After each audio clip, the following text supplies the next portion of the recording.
नमस्कार. इंडिया दर्पण Facebook live मध्ये मी भाग्यश्री पारनेरकर सगळ्यांचं मनापासून स्वागत करते. आपण मागचे 2 वर्ष कोविडचा काळ सगळा अनुभवतोय आणि या काळात हॉस्पिटल किंवा आरोग्य जे क्षेत्र आहे त्यातल्या सुविधा यावर किती लक्ष देणं गरजेचं आहे हे आपल्या सगळ्यांच्याच लक्षात आलं. आणि आज आपण आपल्या नाशिकमध्ये RTO ऑफिस पेठ रोड जवळ 40 कोटी रुपये खर्च करून श्री महावीर जैन धर्मार्थ हॉस्पिटलच्या निर्मितीचं काम आता लवकरच पूर्णत्वास येणार आहे. आणि या संस्थेचे अध्यक्ष नंदलाल पारख सर आज आपल्यासोबत आहे आणि त्यांच्याशी आपण गप्पा मारणार आहोत. ओके. आणि या हॉस्पिटलचं नाव आहे Shri Rasiklal M Dhariwal hospital and research centre.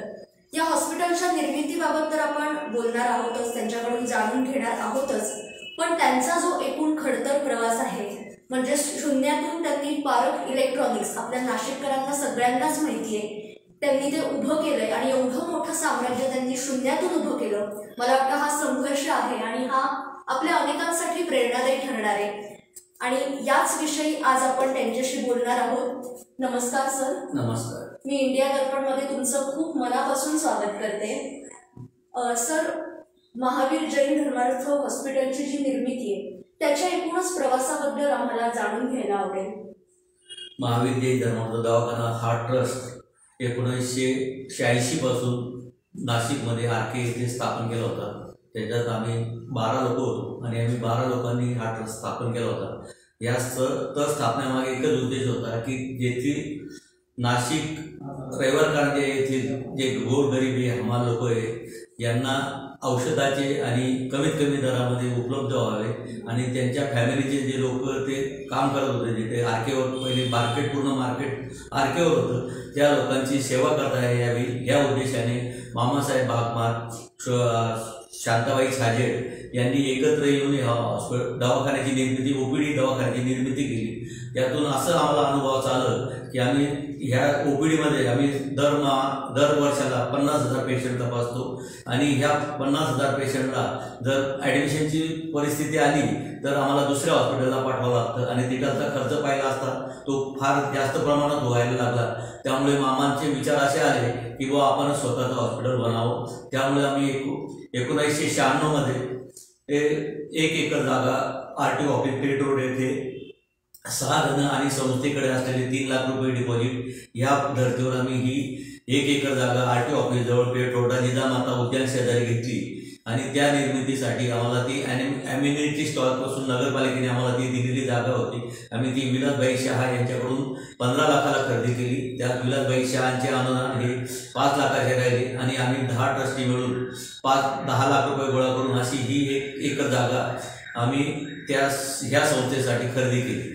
आणि त्यानंतर आम्ही महाराष्ट्र गव्हर्नमेंटकडे परमिशनसाठी आम्हाला 4-5 वर्षे लागले आणि 4-5 वर्षानंतर आम्ही ही संस्था मोठ्या प्रमाणात उभी करावी म्हणून आम्ही 3 मजल्याचा पहिले प्लॅन टाकला महानगरपालिकेकडे. महानगरपालिकेने तो प्लॅन महाराष्ट्र गव्हर्नमेंटकडे पाठवून मंजूर करून दिला आम्हाला. आमचं पहिलं प्लॅनिंग हे 3 मजल्याचं होतं पण आम्ही त्या 3 मजल्याचे प्लॅनिंगमध्ये काम करत असताना आम्हाला मोठे देणगीदार रसिकलालजी धारीवाल पुण्यावाले यांनी आम्हाला 11 कोटीची देणगी डिक्लेअर केली. त्यामुळे आम्ही हे हॉस्पिटल मोठ्या प्रमाणात 1 लाख स्क्वेअर फूटचे बांधण्याचं आमचं मनोगत झालं की त्यांनी 25% रक्कम द्यावी, 75% रक्कम आम्ही देणगी स्वरूपात गोळा करावी आणि मोठ्यात मोठं हॉस्पिटल नाशिकमध्ये व्हावं ही त्यांची संकल्पना होती. आणि रसिकलालजी धारीवाल यांनी आम्हाला 11 कोटी डिक्लेअर केल्यानंतर आणि देणगी स्वरूपात पैसे दिल्यानंतर आम्ही ही 1 लाख स्क्वेअर फूटची बिल्डिंग कंप्लीट केली. आणि त्यामागे आमचा एकच उद्देश होता की सर्व सोयीनी आणि सर्व मशिनरीनी असं हे अद्यावत नाशिकमधलं एकमेव हॉस्पिटल व्हावं आणि गोरगरिबांची या मार्फत सेवा व्हावी. आणि त्याप्रमाणे आता हे हॉस्पिटल आम्ही सर्व बांधकाम सिव्हिल कामे सगळं पूर्ण करून मशिनरी खरेदी करून साधारण 6 मार्चला चालू करण्याचा आमचा हा उद्देश आहे. बरोबर. म्हणजे 6 मार्च पासून हे गोरगरिबांसाठी जे हॉस्पिटल आहे ते सुरू होणार आहे. आता आपण बघितलं की अत्याधुनिक सुविधा हॉस्पिटलमध्ये असणं किती गरजेचं आहे, तर या आपल्या हॉस्पिटलमध्ये काय काय अत्याधुनिक मशिनरी असणार आहे? आमच्या हॉस्पिटलमध्ये सर्व सुविधांसाठी CT scan, MRI, cath lab ह्या सर्व सुविधा ज्या सर्वसाधारण नाशिकमध्ये नाही, लिनर एक्सलेटर हे सर्व सुविधाने आम्ही अद्यावत सुपर स्पेशालिटी हॉस्पिटल हे बनवणार आहे आणि कमीत कमी दरात आम्ही हे सर्वांना उपलब्ध करून देत आहोत. आणि कोणकोणते विभाग असणार आहे आणि डॉक्टर कसे असणार? आमच्याकडे आतापर्यंत 17 डॉक्टरांची आम्ही अपॉइंटमेंट केली. सर्व डॉक्टर हे ऑनरियम येणार आहे. आम्ही 4 डॉक्टर हे फुल टाइम लावणार आहे, ते आम्हाला रोज डेली कामासाठी आवश्यक असतील. बाकी असे आम्ही 4 डॉक्टर लावणार आहे. याच्यामध्ये orthopaedic, cancer, general surgery, gynaec, ophthalmic, paediatrician अशा या सुविधा सगळ्या उपलब्ध राहतील. सिटी स्कॅन, MRI या सर्व सुविधांनी हे हॉस्पिटल, पॅथॉलॉजी लॅब, 5 ऑपरेशन, अद्यावत 5 ऑपरेशन थिएटर, कॅथ लॅब या सर्व सुविधा इथे उपलब्ध होतील. म्हणजे जवळजवळ सगळेच डिपार्टमेंट आम्ही बोलतो. बरोबर. आणि गरिबांसाठी काही खास सवलती आहेत का? गरिबांसाठी आम्ही हे मार्केटपेक्षा 30% रकमेवर हे काम सुरू करणार आहोत. जे ट्रस्ट नाशिकमध्ये 2-3 ट्रस्ट जे कामं करतात त्याच पद्धतीवर आम्ही किंवा नगरचे आनंद ऋषीजी हॉस्पिटल ज्या रेटप्रमाणे काम करत आहे, ना नफा ना तोट्या ह्या तत्वावर आणि गरिबांची जास्तीत जास्त सेवा व्हावी ह्या हेतूने हे काम सुरू करत असतो. तसेच गव्हर्नमेंटच्या ज्या स्कीम आहेत, महात्मा फुले योजना, आमदार निधी, पंतप्रधान निधी, या निधीचे सर्व सेटअप घेऊन आणि आम्ही या हॉस्पिटलची निर्मिती करून ज्या योगाने गरिबांची जास्तीत जास्त चांगली सेवा होईल हे काम करण्याचा आम्ही प्रयत्न करत आहोत. त्यासाठी गव्हर्नमेंट आम्हाला ज्या पद्धतीने मदत करत त्या पद्धतीने आम्ही ही सर्व सेवा करत आहोत. करोना काळात आम्ही पाहिलं, सगळ्यांना मदत केली. आम्ही हॉस्पिटलही ओपन करून दिलं. आजपर्यंत आम्ही लसीकरणाचं फ्रीमध्ये काम केलं. लोकांनी 700 ते 800 रुपये लसीकरणाचे घेतात. आम्ही आजपर्यंत एकही रुपया न घेता लसीकरणाचं काम हे आजपर्यंत आमचं अद्यावत चालू आहे आणि पूर्ण परिवारातील आणि नाशिक शहरातील सर्व लोकांना आम्ही मोफत लसीकरणाची, कॅन्सर लसीकरणाची सेवा प्लस आपल्या याची सेवा आम्ही देत आहोत. बरोबर. आता तुम्ही सरकारी योजना पण इथे ठेवल्यात, बरोबर, पण आता इन्शुरन्स कंपन्यांचे ज्या काही योजना असतात त्या सुद्धा इथे असणार? इन्शुरन्स कंपन्यांची योजना सुद्धा इथे अवेलेबल राहतील, कारण इन्शुरन्स सेवा आहे. बाकीचे सर्वसाधारण आणि चांगले पेशंट येण्यासाठी ती एक चांगली सेवा आहे. आम्ही जास्तीत जास्त चांगली सेवा देऊन इन्शुरन्स कंपन्यांचे बी आम्ही इथे सुरू करतो. आता खास करून हे गरिबांसाठी किंवा सवलतीत आहे, पण आपण जर बघितलं कोविडमुळे शक्यतो हॉस्पिटलमध्ये जायला लोक खूप घाबरतात, तर त्यांना तुम्ही काय आवाहन कराल की काही झालं तर हॉस्पिटलला या, डॉक्टरांशी बोला? आम्ही पेशंटला एकच आवाहन करू शकतो की बुवा ह्या हॉस्पिटलमध्ये आल्यानंतर तुम्हाला असा कोणताही संसर्ग होणार नाही, की त्यामुळे पेशंटपासून पेशंटचा अंतर आणि जे योग्य असतं ते गव्हर्नमेंटच्या नियमाप्रमाणे, कोविडच्या नियमाप्रमाणे आम्ही ते सगळं पालन करत आहोत. त्यामुळे कोणताही पेशंट असा आला की बुवा त्याला बाहेर जाऊन काही परत संसर्ग होण्याची शक्यता आहे, असं कोणतंही हे गव्हर्नमेंटच्या नियमाप्रमाणे सर्व काम हॉस्पिटलमध्ये करावं लागतं. त्याप्रमाणे आम्ही ते सर्व नियम पाळूनच इथे सर्व पेशंटची सेवा करतो. बरोबर.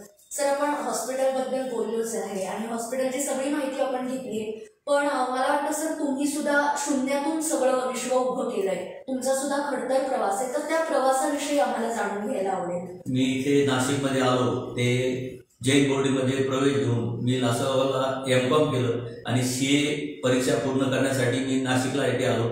साबणे आणि कासलेवाले यांच्याकडे मी आर्टिकलशिप करण्यासाठी आलो होतो आणि त्याचबरोबर मी इथे आल्यानंतर मी CAचं काम पूर्ण करत CA शिकत असताना मी किसनराजी सारडा यांच्याकडे सर्व्हिस केली आणि त्यानंतर मी 5 वर्ष सर्व्हिस केल्यानंतर असं लहान भाऊ राजेंद्र पारख हा थोडा इलेक्ट्रॉनिक बिझनेसमध्ये थोडा हे होता, म्हणून मी त्याला इलेक्ट्रॉनिकचं शिक्षण दिलं आणि त्यानंतर मग आम्ही असा विचार केला की स्वतःचा बिझनेस सुरू करावा. आम्ही घनकर गल्लीमध्ये एक छोटंसं दुकान सुरू केलं दोन्ही भावांनी आणि लहान भावापासून पूर्ण काम सांभाळण्यासाठी टाईम न मिळाल्यामुळे मी सुद्धा सर्व्हिस सोडून मी इलेक्ट्रॉनिक बिझनेसमध्ये पडलो आणि भावाला मदत करून मी हा धंदा वाढवला आणि आज तो धंदा आमचा 14 ब्रँचमध्ये आम्ही तो कन्वर्ट केला आणि नाशिकच्या प्रत्येक बाजूला इगतपुरी, घोटी, लासलगाव अशा ठिकाणी आम्ही दुकानं चालू करून हा पूर्ण धंदा आम्ही डेव्हलप केला आणि त्यामुळे आमची पाचोऱ्याची शेती सोडून आई वडील पाचोऱ्याला राहत होते.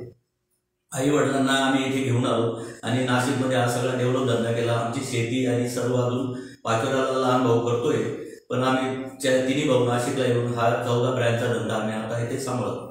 म्हणजे सर मला असं वाटतं की एका शोरूम पासून सुरू झालेला प्रवास आज नाशिकमध्ये कोणत्याही भागात गेलं तर पारख इलेक्ट्रॉनिक्स माहिती नाही किंवा असं कोणीच नाहीये. मला वाटतं की हा तुम्ही एक ब्रँड तुमचा तयार केलाय आणि हे खरंच अवघड आहे. सर, तुम्ही अनेक सामाजिक संस्थांमधून पण कार्यरत आहात, तर त्याविषयी पण ऐकायला आवडेल. मी 1996 पासून मी नामको कॅन्सर हॉस्पिटलमध्ये ट्रस्टी खजिनदार या पदावर काम करतोय. आजपर्यंत मी तिथे ट्रस्टी म्हणून काम करतो. मी तिथे सुद्धा लिनर एक्सलेटर घेतलं, नर्सिंग कॉलेज आणलं. अशा पद्धतीने मी कॅन्सर हॉस्पिटलला सुद्धा मोठ्या प्रमाणात चांगलं काम केलं. निमाणी मंगल कार्यालय आमचं, त्यांचंही बांधकाम चालू आहे. तिथे मी 15 वर्षापासून ट्रस्टी आहे. जैन समाजाचं स्थानक, आमचं जैन स्थानकवासी श्रावक संघ आहे, मी तिथे अजून 5 वर्षापासून ट्रस्टी आहे. आणि तिथे मी साधू संतांची सेवा करण्यात मी त्या संस्थेचा अध्यक्ष आहे. श्रावक संघाच्या जे साधू संतांची सेवा करतात, मी त्याचा अध्यक्ष आहे. आणि त्या श्रावक संघाच्या सर्व सेवा मी या साधू संतांपर्यंत करतो आणि पूर्ण प्रवासात त्यांना मी जाऊन मदत करतो. आणि मी आता दिल्ली येथे अखिल भारतीय जैन कॉन्फरन्स याचा मी सदस्य झालो. मागच्या 2 महिन्यापूर्वी निवडणूक झाली, त्याच्यात समाजाने दिल्ली कॉन्फरन्सवर बिनविरोध निवडून दिले.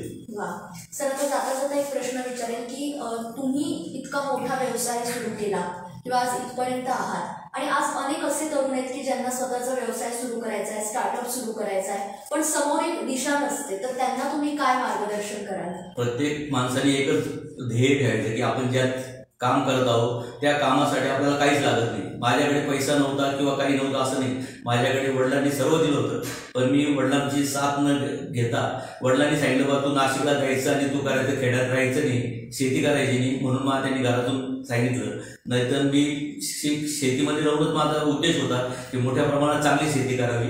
पण समाजाच्या हिशोबाने आणि इतर हिशोबाने वडिलांनी एकच सांगितलं बाबा आपल्याला मोठं काम करायचं आहे, समाजाची सेवा करायची आहे, तू नाशिकला जा आणि नाशिकला खूप शिक आणि नंतर शेती कर. पण मी इथे आल्यानंतर हळूहळू एक लाईन मिळाली आणि काही न करता परमेश्वराने इतकं दिलं की ते मी वर्णन करू शकत नाही. खरंय, म्हणजे मला वाटतं तुमच्या वडिलांचा सपोर्ट होता, त्यांचा पाठिंबा होता, त्यामुळे आज हे शक्य झालं. आणि खरंच थँक्यू सो मच सर, तुम्ही इथे आलात, इतकी छान माहिती दिली. मला वाटतं आपण समाजात राहतो आणि त्या समाजाचं आपण देणं लागतो असं म्हणतात, आणि अशी अनेक उदाहरणं असतात. त्यातलंच एक उत्तम उदाहरण म्हणजे पारख सर. आणि सरांनी त्यांच्यात जे हॉस्पिटल उभं राहते त्याबद्दल सुद्धा आपल्याला खूप छान माहिती दिली आहे. त्यामुळे खरंच त्या हॉस्पिटलच्या सेवेचा सगळ्यांनी लाभ घ्यावा अशी मी विनंती करते. आणि पुन्हा एकदा आम्हाला आज रशीलाजी आणि मामासाहेब दोघेही आमच्यातून निघून गेले, पण त्या दोघांच्याही प्रेरणेमुळे आणि त्यांच्या मागे असलेली शोभाताई धाडीवाल आणि त्यांची मुलगी जान्हवी यांनी आम्हाला रसिकलाजी धाडीवाल गेल्यानंतरही खूप मदत केली. आणि हॉस्पिटलला जेवढे बी फंड्स कमी पडले ते त्यांनी आम्हाला पूर्णतः दिले आणि आज हॉस्पिटल हे पूर्ण करण्यात त्यांचा मोठा सहभाग आहे. आणि त्यांनी या हॉस्पिटल लवकरात लवकर चालू करावं ही त्यांची बी इच्छा आहे आणि त्यांनी आम्हाला खूप सपोर्ट केला आहे. मी त्यांचेही धन्यवाद मानतो. आणि समाजातून जी देणगी मोठ्या प्रमाणात आज आम्ही 11 कोटी त्यांच्याकडून घेतले, समाजातूनही आम्ही 25 कोटीचं काम पूर्ण केले, समाजातूनही आम्हाला 15 कोटीची देणगी मिळाली. मी त्या सर्व देणगीदारांचे बी या निमित्ताने आभार मानतो. नक्की. मला वाटतं एकीचं बळ काय असतं किंवा थेंबे थेंबे तळे साचे असं आपण म्हणतो. मला वाटतं समाजानेच पुढे येऊन हे हॉस्पिटल उभं केले असं म्हणायला हरकत नाही. आणि थँक्यू सो मच सर. मी पुन्हा एकदा तुमचे मनापासून आभार मानते. धन्यवाद.